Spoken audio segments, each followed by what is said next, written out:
अस्सलाम वालेकुम एवरीवन। दूसरे व्लॉग में मैं आपके सामने हाजिर हूँ। जिन्होंने चैनल को सब्सक्राइब नहीं किया जल्दी जल्दी कर दो। अगर वीडियो पसंद आए लाइक शेयर एंड कमेंट करना नहीं भूलिएगा।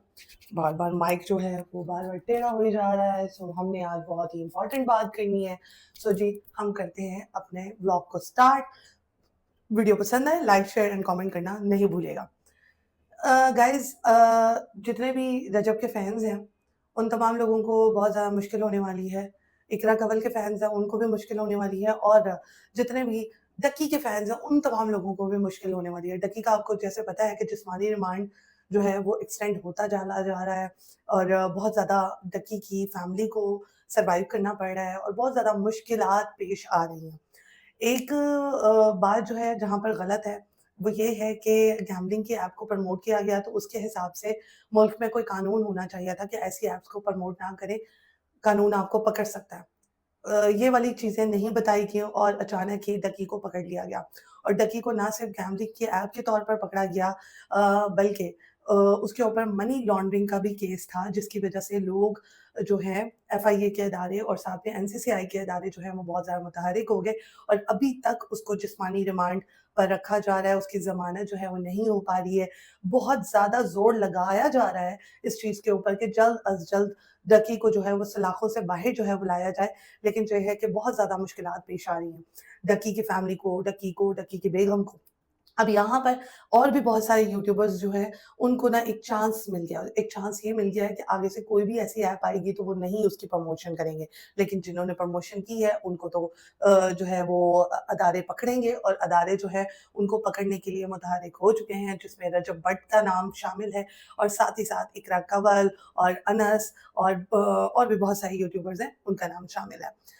रजब भट्ट के पीछे बहुत ज़्यादा जो है वो इदारे पाकिस्तानी, जो कि अपना कानून जानते हैं और कानून की पासदारी करते हुए वो रजब भट्ट को इस मुल्क में लाने की कोशिश में लगे हुए हैं।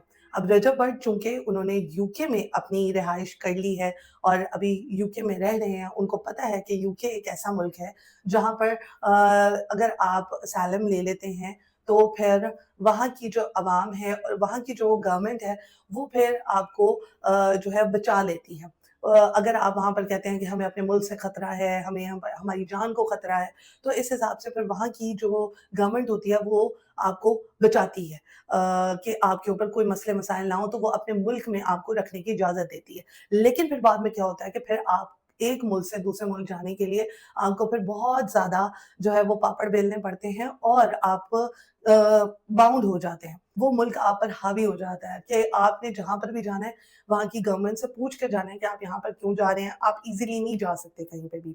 तो जी यहाँ पर रजब भट्ट है, उनको एनसीसीआई के इदारे जो हैं उनके पीछे पड़ गए हैं, और अब कहा ये जा रहा है और सुना भी ये गया है कि उनको एफआईआर उन पर कट चुकी है। साथ ही साथ उनको मुल्क में लाने के लिए इंटरपोल के ज़रिए राब्ता किया जा रहा है।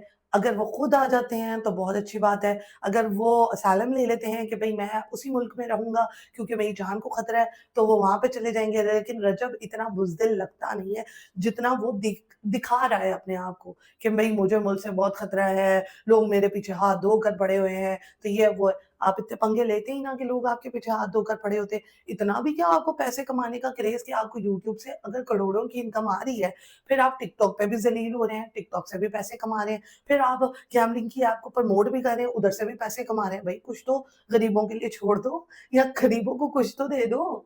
तो जी यहाँ पर जो एनसीसीआई के इदारे हैं, वो रजब को पकड़ने की कोशिश में लगे हुए हैं, और साथ ही साथ मैं आपको ये भी बता दूँ कि रजब के ऊपर एफआईआर कट चुकी है।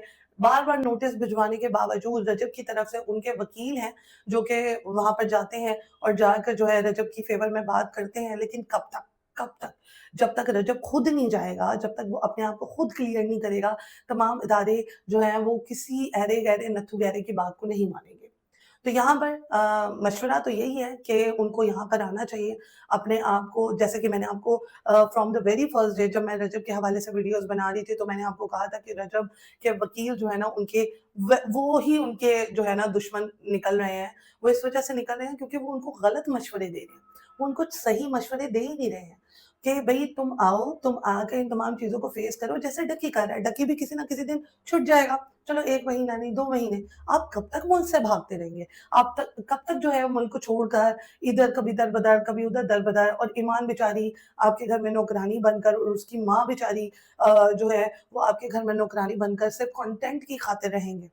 سوچیے یہاں پر ایمان کو بھی کنٹینٹ کے حوالے سے ہی یوز کیا جا رہا ہے، اس کی ماں کو بھی کنٹینٹ کے حوالے سے ہی یوز کیا جا رہا ہے، اور یہاں پر جو بچہ ہے اس کی صرف اور صرف اہمیت ہے کہ بچہ جو ہے وہ شکر ہے آ گیا ہے، اور ایک مطلب وارث آ چکا ہے گھر کا، تو اور وہ ہمارے گھر میں ہی رہے گا. میں بھی شاید رجب کو یہ بھی انسیکیورٹی ہے کہ وہ نانی کے گھر رہے گا تو وہاں پر اس کی صحیح طریقے سے لک آفٹر نہیں ہوگی، اور وہ اگر میرے گھر میں رہے گا تو یہاں پر لک آفٹر ہوگی. تو یہ تمام چیزیں جو ہے نا بہت زیادہ مشکلات پیدا کر رہی ہیں. رجب جو آپ کو ظاہری طور پر بہت زیادہ پیسے والا اور بہت زیادہ جو ہے وہ ایموشنلی نظر آتا ہے، وہ اندر سے اتنا ہے نہیں. ٹھیک ہے. میرا تو یہی مشورہ ہے، اور بہت سارے لوگ اور بھی جو کہ رجب کی خیریت جو ہے وہ چاہتے ہیں، یہی مشورہ ہے کہ آپ نے کوئی قتل نہیں کیا، آپ نے کوئی بہت بڑا جرم نہیں کیا ہے. ٹھیک ہے. تو آپ مجھ سے نہ بھاگیں، آپ پلیز ملک میں واپس آئیں، اپنے آپ کو کلیئر ثابت کریں، اور پاکستان کے جو ادارے ہیں، دفاعی ادارے ہیں، پاکستان کے جو قانونی ادارے ہیں، ان کے ساتھ آپ تعاون کریں، اور تعاون کرنے کے ساتھ ساتھ آپ ان کو ہر قسم کا ایویڈنس دیں، کیونکہ آف کورس یوٹیوب کی انکم جو ہے وہ بھی ان کے سامنے آئے گی، باقی تمام چیزیں بھی آئیں گی. ورنہ آپ کی اگر آپ ان اداروں کے ساتھ تعاون نہیں کرتے ہیں، آپ ان اداروں کو اپنا آپ نہیں سونپتے ہیں، تو پھر وہ آپ کے ساتھ برا پیش آئیں گے. آف کورس پھر آپ پاکستان کو جو ہے وہ برا بھلا کہیں گے، آپ کہیں گے یہاں کے لوگ آپ کو جینے نہیں دیتے. آف کورس آپ نے کچھ غلط کیا ہے تو اس کی وجہ سے آپ کے پیچھے ادارے پڑے ہوئے ہیں. تو 95 والا بھی کام آپ نے کیا، پھر بعد میں اب آپ ملک سے بھاگ بھی گئے ہیں. کیوں بھاگے ہیں آپ کو یہاں پہ آنا چاہیے، اپنے آپ کو کلیئر کرنا چاہیے. تو جی یہاں پر میں یہی کہوں گی کہ اگر رجب بٹ نہیں آتے ہیں تو پھر ان کی جائیدادوں کو ضبط کر لیا جائے گا. اس لیے آپ کو رجب بٹ جو ہے اپنے بلاگز میں جو ہے وہ پیسے نہ کہنے کے طور پر آل ٹائم جو ہے نا پیسے نہیں ہے پیسے نہیں ہے یہ کہتے ہوئے نظر آتے ہیں، کیونکہ آف کورس ان کو اب پتہ لگ گیا ہے کہ بھئی پاکستانی جو قانون ہے ان کی نظر آپ کے اب جائیدادوں کے اوپر ہے. وہ obviously ہے کیونکہ آپ نے لوگوں کو کروڑوں روپے انویسٹ کرنے کو بولا، ان کی پروموشن کی، گیملنگ کی ایپ کو پروموٹ کیا، اور آپ نے ان سے بھی کروڑوں لیے، اور لوگوں کی جو جمع پونجی تھی اس کو بھی لوگوں نے آپ کے کہنے پر وہاں پر انویسٹ کیا اور اپنے پیسے ڈبوا دیے. تو اب خمیازہ تو آپ کو بھگتنا پڑے گا. تو یہاں پر جی جو ہمارے ملک کے این سی سی آئی کے ادارے ہیں اور جو بھی قانون نافذ کرنے والے ادارے ہیں وہ رجب کے پیچھے پڑ چکے ہیں، اور بھی بہت سارے یوٹیوبرز ہیں ان کے پیچھے پڑ چکے ہیں، ان کو ایف آئی آر کا نوٹس جو ہے وہ بھجوا چکے ہیں، اور پھر 45 دن کا مارجن رہتا ہے، اور اس کے بعد جو ہے وہ آنا تو پڑے گا رجب کو یہاں پر. وہ ملک واپس آتے ہیں یا وہاں پر ہی ڈر کے ہمارے بیٹھ جاتے ہیں، یا رجب کے اوپر ہے. یہ رجب سوچے اور رجب کے گھر والے سوچیں، جو کہ ابھی تک نہیں سوچ رہے ہیں. سو جی یہاں پہ کرتے ہیں ہم اپنے بلاگ کا دی اینڈ. انشاءاللہ نیکسٹ بلاگ میں ملیں گے. Do like do comment and do share my YouTube channel.